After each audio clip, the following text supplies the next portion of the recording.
નમસ્કાર દર્શક મિત્રો, આપ નિહાળી રહ્યા છો N24 ગુજરાતી। તો નજર કરીશું આજના મહત્વના સમાચાર પર। કરજણ ડીઝલ ચોરી અને મારામારી મામલે ધારાસભ્ય અક્ષય પટેલનું મોટું નિવેદન સામે આવ્યું। ધારાસભ્યના પુત્ર ઋષિ પટેલ વિરુદ્ધ નોંધાયેલી ફરિયાદ બાદ કરજણનું રાજકારણ ગરમાયું છે। હું રાજકીય ક્ષેત્રે સક્રિય હોવાથી અને ધારાસભ્ય પદે હોય મને ટાર્ગેટ કરવામાં આવશે। અક્ષય પટેલ આગામી દિવસોમાં દૂધનું દૂધ અને પાણીનું પાણી થઈ જશે। પોલીસ તપાસ પર મને સંપૂર્ણ વિશ્વાસ છે।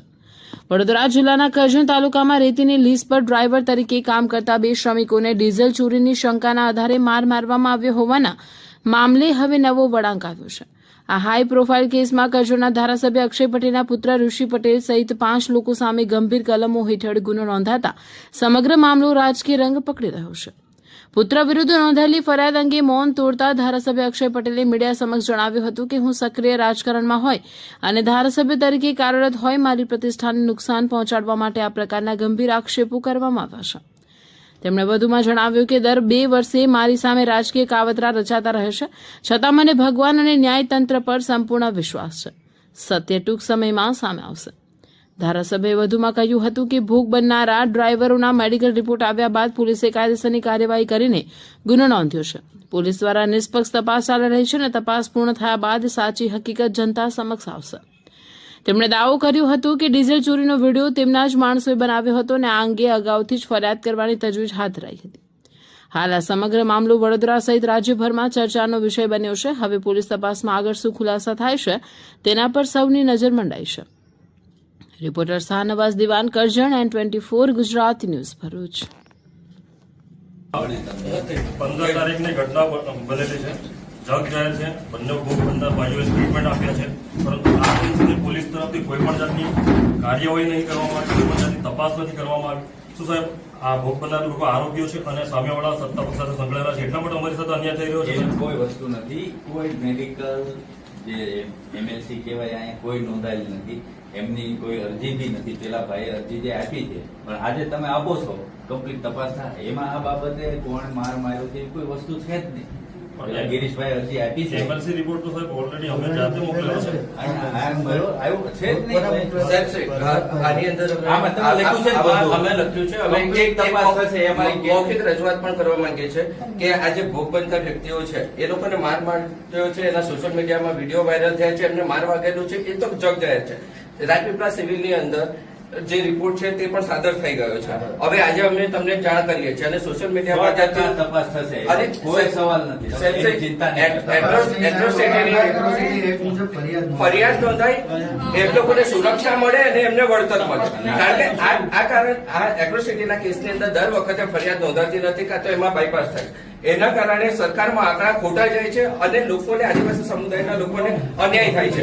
તો એ અન્યાય થાય છે તો એનું જે સરકાર તરફથી ચૂકવણું કરવાનું છે તે પણ એમને મળે, એમને સુરક્ષા પણ મળે, એને માટે અમે તમને પ્રાર્થના કરીએ છીએ સાહેબ। પ્રાર્થના નહીં, પ્રાર્થના ભગવાનને કરવા, બરાબર સાહેબ? તમને બી ખબર છે કે આમાં જે લોકો સંડોવાયેલા છે એ રાજકીય રીતે કેટલા આગળ છે તમને પણ ખબર છે, અમને પણ ખબર છે। આટલું બધું જો FIR નોંધવામાં વાર લાગ્યો હોય તો એમાં અમને તપાસ થશે, તપાસ નહીં, 100% જે કંઈ FIR નોંધાય તો જ અમે અહીંયાથી જવાના છે સાહેબ, માર માર્યો છે એટલે તમે માર માર્યો છે તો એ કિસ્સાની અંદર તો કાયદાકીય જોગવાઈ પ્રમાણે પણ તાત્કાલિક તમારે એટ્રોસિટી નોંધવાની થાય। અને માર વાગેલો છે તો એ વાગેલા છે, હાફ મર્ડરનો ગુનો દાખલ કરીને તરત FIR લેવી જોઈએ। એ લઈશું, 100% તપાસ થશે। તપાસ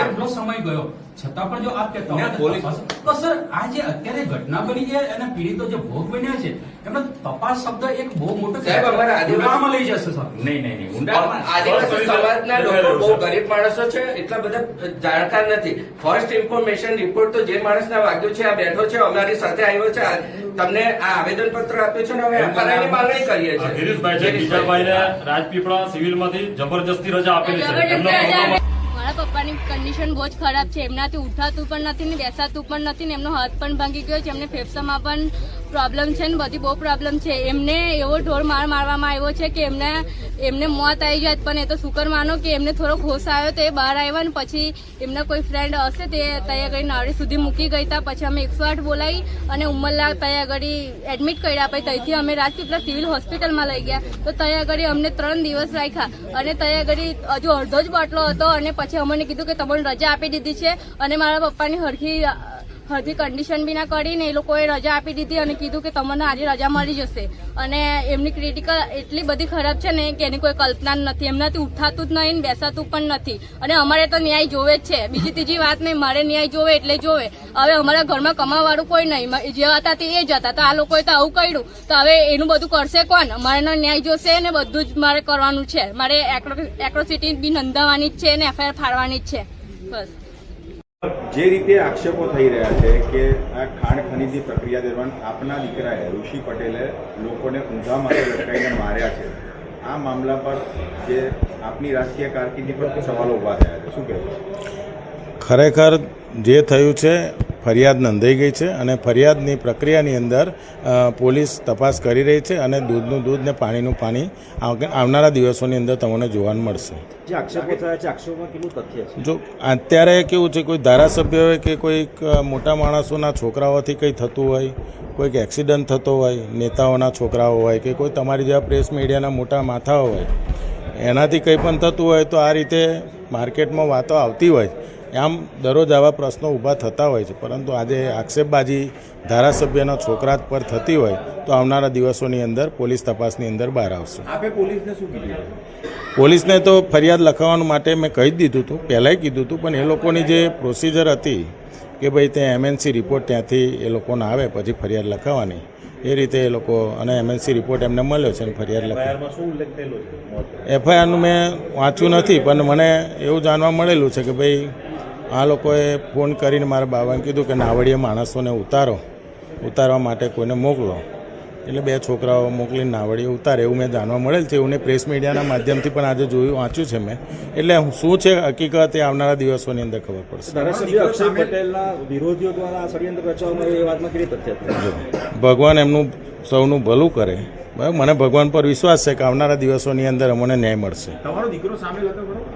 અમારો દીકરો હતો કે નહીં એ પોલીસનો વિષય છે ને પોલીસ તપાસ કરીને બહાર આવશે. અચ્છા, તમારી રાજકીય કારકિર્દી તમે સવાલો ઉભા થયા છે કે તમે પહેલા અગાઉ આ ઘટના તેને દબાવવાનો પ્રયાસ કર્યો. મેં કોઈ દિવસ કોઈ ઘટના દબાવતો નથી. અગાઉ પણ આવા બનાવો મારી ઉપર આક્ષેપબાજી થઈ રહ્યા છે ને દર વર્ષની અંદર 2 વાર મારી પર આવા આક્ષેપો ઊભા થતા હોય છે અને કરનારા લોકો કરતા હોય છે. પરંતુ ભગવાન પર મને વિશ્વાસ છે કે આવા માણસોને, આવા તત્વોને ભગવાન કંઈક ને કંઈક રીતે પાઠ બનાવે છે. છેલ્લી વાત સાહેબ, ટૂંકમાં ખાલી શું હતો આખો મામલો? આખો મામલો આ લોકો ડીઝલ ચોરીની અંદર હતા. ડીઝલ ચોરીના વિડીયો એમના જ કોઈ ડ્રાઈવરોએ વિડીયો ઉતાર્યો અને વિડીયો ઉતારીને ડીઝલો જે કાઢતા હતા એની બાબતનો અંદર એ લોકોનો ઝઘડો હતો ને ઝઘડા બાબતની અંદર આ લોકો એ જે મારામારી કરી છે એ જ એનો હકીકતનો ઝઘડો છે અને એ બાબતે પોલીસની અંદર જે તે વખતે આ ડીઝલ ચોરીની ઉપલબ્ધ ફરિયાદ પણ આપવામાં આવેલી છે ને ઇનવર્ડ કોપી પણ છે. તમારો દીકરો કોઈને ઊંધા માથે લટકાવ્યું લાગે છે ખરું? એ તો એ લોકોને જ પૂછો ને, જે લોકો આક્ષેપ કરતા હોય એને જ પૂછો કે ભાઈ આ કરે એવા છે.